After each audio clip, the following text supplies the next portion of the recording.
Ikiwa ni siku 14 baada ya mwezi wa 10, ni muda mwingine tena mtazamaji, ambapo tumekuandalia habari kemkem, habari ambayo ni mpya punde zinapojipuka kutoka maeneo mbalimbali kote nchini. Hayo 9, la 10 ni muktasari kwanza.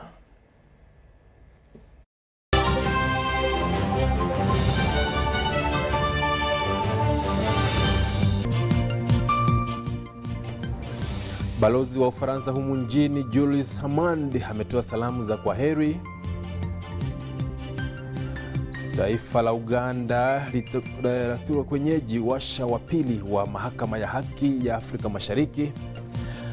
Na maafisa wa afya wa shirika la Allied Health Professionals wametoa mapendekezo ya kutambuliwa.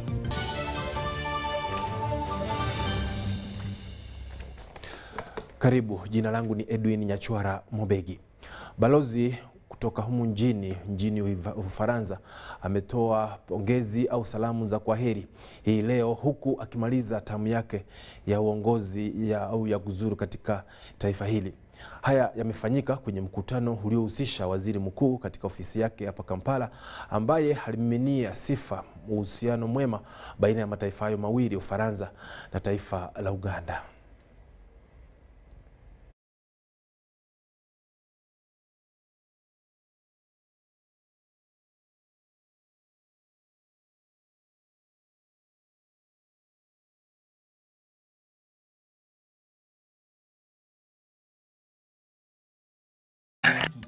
And because a part of me is now not only French but Ugandan and proudly African. Thank you for all the work you have done with my office, for all the work you have done for the government, and all the work you have done in the following areas. Minister of Health, I remember you handed over PPEs.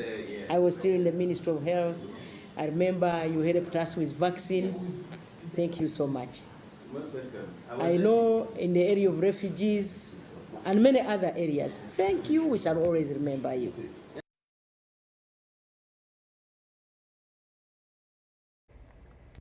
Karibu tuendelee kufahamisha mtazamaji. Taifa la Uganda litakuwa mwenyeji wa washa wa pili utakaofanyika wa haki na mahakama ya Afrika Mashariki.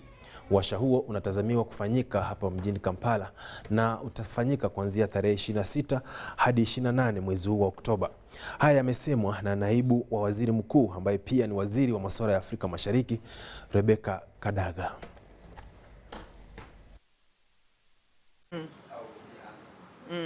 Now, that's a good question, because I want to know what is the rationale.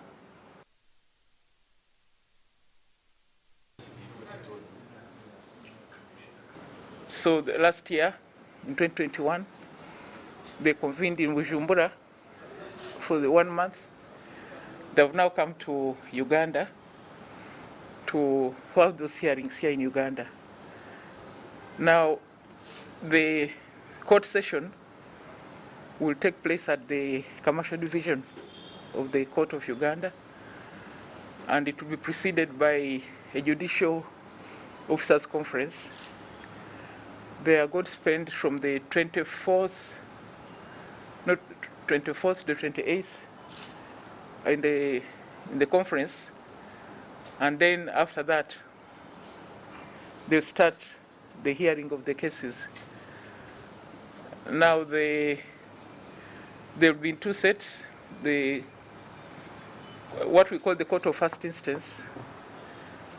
There will be 5 cases for which they are going to deliver judgments because they already had them.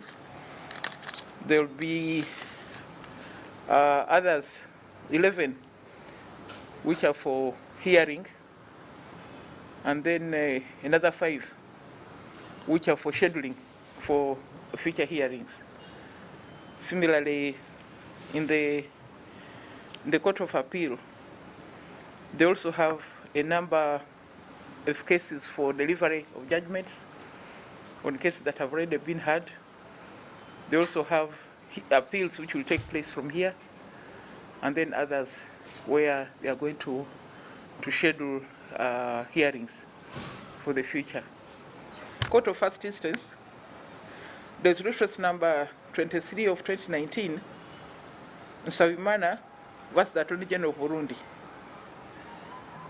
to be heard by Justice Masara, Justice Nyawelo, Justice Nyachaye, Justice Muhumuza, and Justice Wabwire Wejuli. Then that one is from Burundi. All cases majorly filed by citizens of East Africa against the Secretary General of the community, against the Attorney Generals of the different countries on issues affecting the treaty.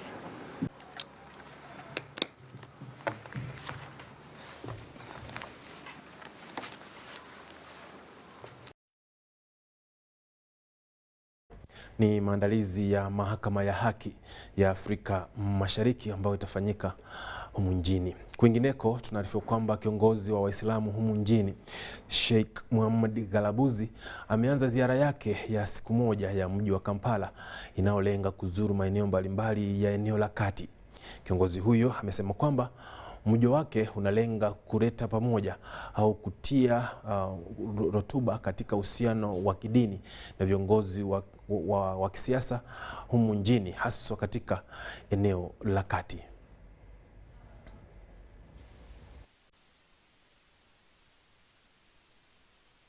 آمين وصلى الله على سيدنا محمد وعلى آله وصحبه وسلم والحمد لله رب العالمين آمين.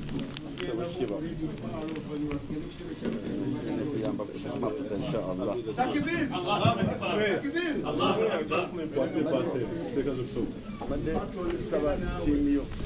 The Supreme Mufti in Kampala Central Division is touring Kampala Central, and as the mayor of Kampala Central Division, it is my duty to welcome him to Kampala Central Division. Number two, what we have decided is we shall move as Muslims, because it's a privilege being a Muslim, and I'm happy being a Muslim. We shall move all programs to see that we promote Islam again in Kampala Central. Three is we shall not discriminate anybody. Me being a Muslim, I will not discriminate my other Christians or the Balokole or other religions, people of faith. We shall welcome them in Central Division like any other person. So we are so welcoming people, and we shall have no problem welcoming anybody.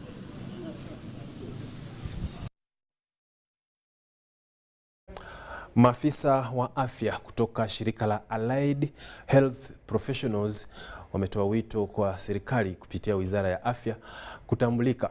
Maafisa hao wanasema kwamba wanatoa mchango mkubwa katika Wizara ya Afya au katika sekta ya afya, na sasa ni muda wao wa kwanza pia kutambuliwa kama maafisa wa afya.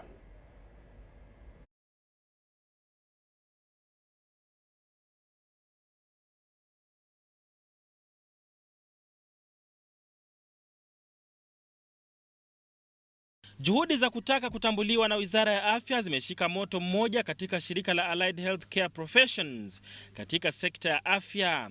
Haya yamesemwa na mkuu wa mawasiliano wa shirika hilo, Paul Chaterekera, ambaye aliongeza kwamba shirika lao lina watu walio na umaarufu wa hali ya juu na wanapaswa kutambuliwa. Chaterekera anasema kwamba pana haja ya utaratibu rasmi wa uwakilisho katika sekta hiyo wakati wa kufanya maamuzi. You can't be a commissioner when you are allied as a professional. Commissioner goes to other people, yet allied professionals have studied, they have PhDs, they have masters, they have what? But someone looks at you thinking that allied professionals of today are those ones that who have those days who have certificates. No, we have gone to school and we now are moving ahead. Wanachama wa shirika hilo wana idadi kubwa ya wafanyikazi wa afya wapatao 60,000, huku akidhibiti utoaji wa huduma katika zaidi ya matawi 36 kwenye viwango vya kijamii.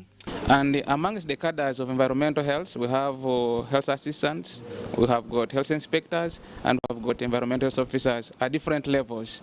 Some work at community level, others at Health Center 3s, others at Health Center 4s, others at district hospitals, and others in DHO's office. But you find that they have been graded differently. Hata hivyo inabainika kwamba Kuafikia malengo ya shirika hili, lazima wanachama washirikiane katika kusukuma shabaha lao. Shirika hilo la Allied Health Professions lina wanachama katika taaluma mbalimbali na uwakilishi kote nchini. We see very many patients, and sometimes what we use on last week, we clearly came out and said that right now we are in a Ebola outbreak. Some of our colleagues have already contracted the Ebola virus, and because of the limited PPEs we are having, and we had to come out clearly. We tell our colleagues that don't touch those patients in case you don't have the proper PPEs. So sometimes we become victims of the environment we work in, and we get sick, and yet you realize that some of our colleagues who died during COVID time, we are never compensated. Sadam Mubale, Kai Sudat, UBC Habari, Kampala. Ni kilio cha haki kutoka kwa maafisa hao wa afya. Kwingineko tunaarifiwa kwamba chuo kikuu cha Ndeje kimefanya mahafali ya 24 hii leo katika sherehe iliyoongozwa na waziri wa mawasiliano ICT Chris Waliamuzi. Kwenye mahafali hayo ambapo wanafunzi zaidi ya 1900 walifaulu, Chris amesema kwamba wanafunzi sasa wanastahili kutumia maarifa waliopata chuoni humo katika kujenga taifa hili na kuendeleza jamii zao.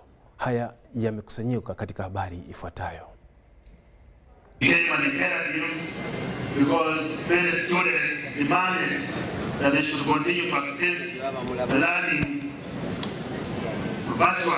They have covered all the corners of the country.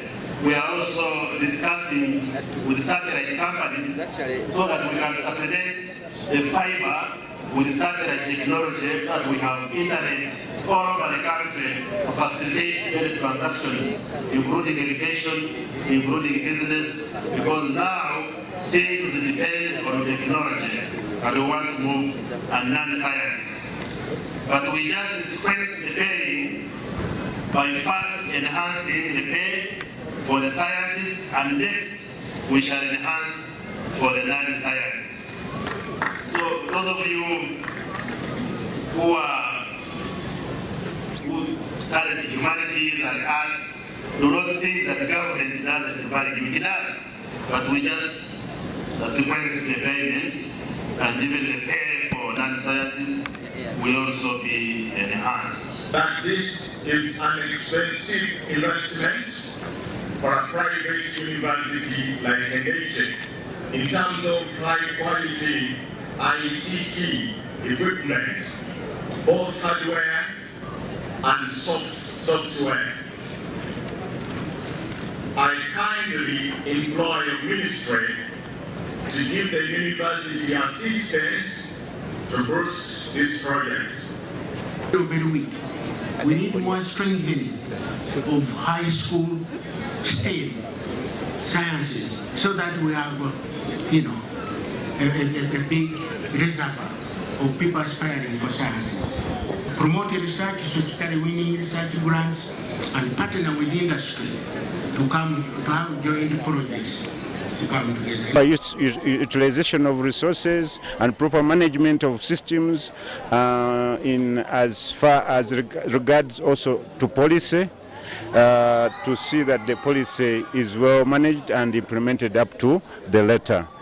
And also this particular milestone enabled me to interact with the different communities across the country to find out the way we can assist them as broadcasters or as engineering within broadcasting. So I was able to document that and established that really the contribution is 10% currently, and I have been able to propose a new model. That new model, which will add 18 to be 28%.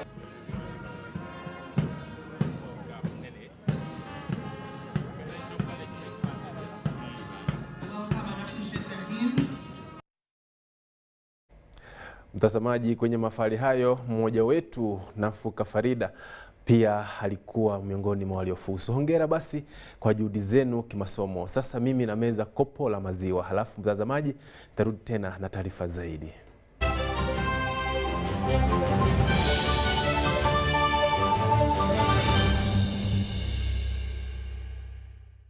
It's Freaky Friday from Airtel. Buy or gift. Buy or give. Get freaky too! Dial *149*10# to load a Freaky Friday bundle for you to enjoy the best offers on voice and data. To buy a bundle for friends and family, dial *149*10*5#. Freaky Friday with Airtel. Buy or gift a bundle today. Dial *149*10# to get started. Airtel, the smartphone network.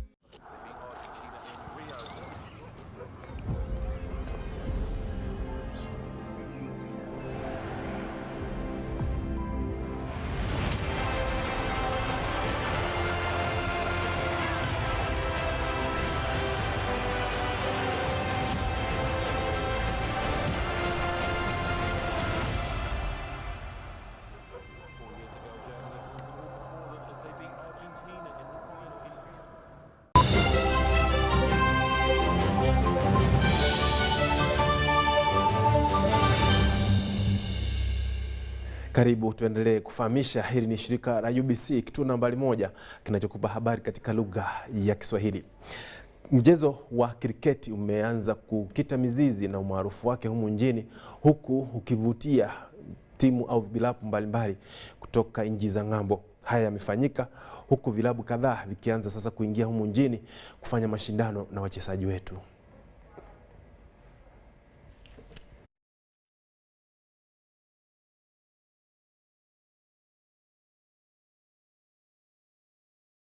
Ginger, obviously playing a lot of cricket over here in Tebe, and obviously going down to Kamengo Oval. The hospitality's been phenomenal. We've felt privileged and extremely well looked after the whole time.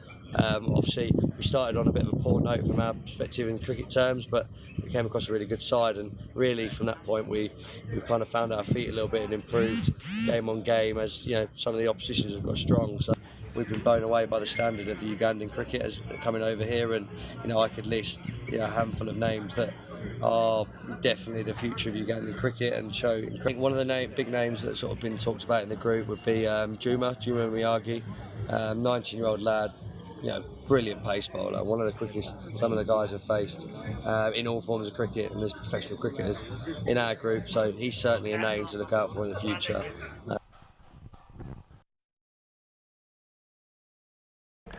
Waswahili wanasema kwamba kilicho na mwanzo mtazamaji hakina budi kuwa na mwisho. Tumefika mwisho wa yale tulikuwa tumekuandalia hii leo, lakini kabla nikunje javi langu na kuletea tena muktasari.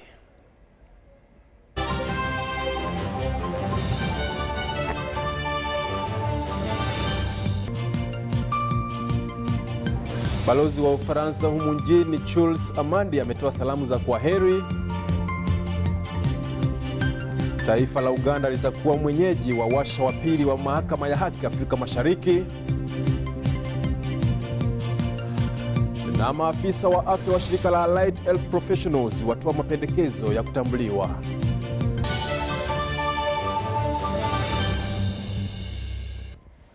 Usikose kuwa nasi katika saa 1 wakati wa kupata habari katika Kiganda, na saa 2 na saa 4 kupata habari katika lugha ya Kiingereza. Ni kituo tu kinachokupa habari katika lugha ya Kiswahili. Ni hayo tu kwa leo. Hadi hapo kesho, jina langu ni Edwin Nyachwara Mobegi.